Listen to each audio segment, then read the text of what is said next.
This book is called Beat Depression by David Hinds from 2001. This is chapter 5, Depression Can Break Your Heart. Depression is a risk factor for heart disease.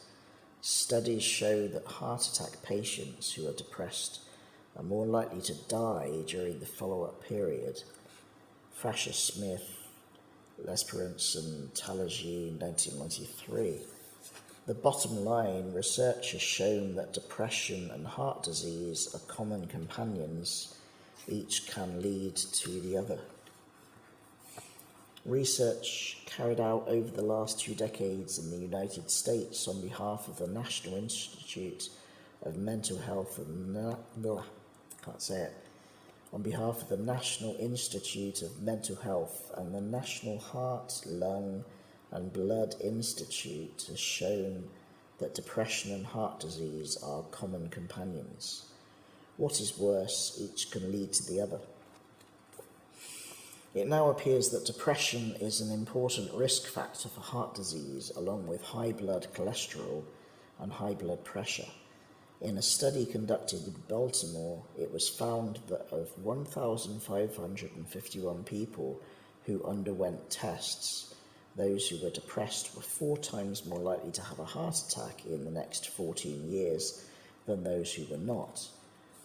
While researchers in Montreal found that heart patients who were depressed were 4 times as likely to die in the following 6 months than those who were not depressed. The first studies of heart disease and depression showed that people with heart disease were more depressed than healthy people. While about 1 in 6 people have an episode of major depression in their lifetime, the ratio goes up to 1 in 2 for people with heart disease.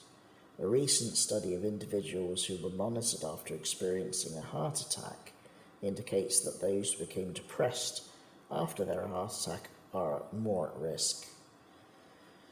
A large-scale study of European workers who had both depression and chronic medical problems found that when over time the depression improved, physical functioning also improved, as measured by there being fewer days spent in bed and less restriction on work and social life.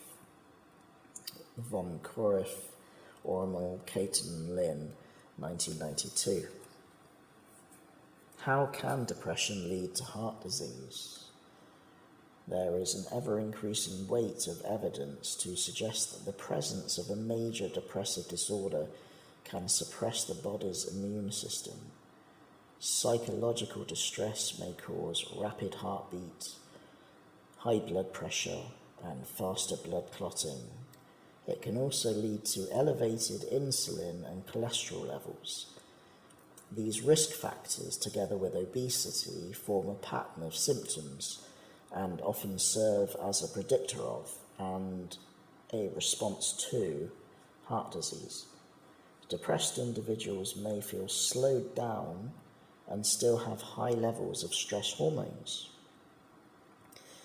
This can increase the work of the heart. When such individuals find themselves in highly stressful situations, the body's metabolism is diverted away from the type of tissue repair needed to combat heart disease. All this makes for depressing reading, but already you have demonstrated a willingness to improve your personal health care by the simple act of reading this book.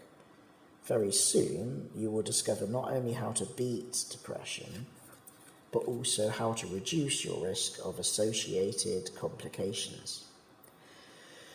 Exercise, of course, is a major protective factor against heart disease. Exercise has been related to fewer depressive symptoms in observational studies, and it is beneficial and supremely therapeutic for those who are already depressed. Fancy a break before moving on to the next chapter? What about a brisk walk? Or, if outdoors does not appeal, some press-ups, as many as you can comfortably manage.